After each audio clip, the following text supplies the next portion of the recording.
Мен Нажап Ханазаны Алматы облысының Іле ауданының Құқайнар ауылының номер 44-ші мектебінің 10-шы сыныбының оқушысымын. Ұлтым Әзербайжан. Апамыз батыр жырының өзінді. Бұрынғы өткен заманда, дін мұсылман аманда, жүзелі байсын жерінде, Қоңырат деген елінде, бәйбір деген бай бопты, төрт түлігі сай бопты.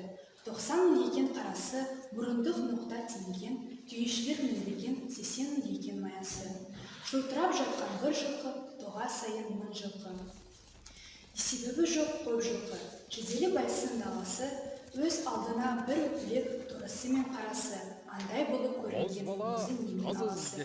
Соншама бай болса да, жоқ еді елдің баласы. Алланың өзін бермесе, ендейін бір нашарасы. Аданан жалғыз ер еді, емерген ерді бірге.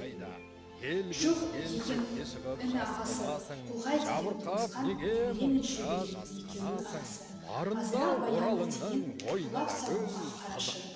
Сол уақыттар болғанда, 80 жаста толғанда, кетем деп бос арманда, ойлы болып қамықты. Перзентсіз болып қалғанда, құбылаға бас беріп, екі көзге жас беріп, үй бері қаққан алынды, алмадың құдай жаныңды. Бір баланың жоғынан ағайын жиын балымды, айналайын атының, жаратқан жансыз құдай. Бір баланың жоғынан зорғалы қалды маңайым, үкі қылас төгенді, баласы көп ағайын. Көретін күнін бала да, көзінің жасы құдайым.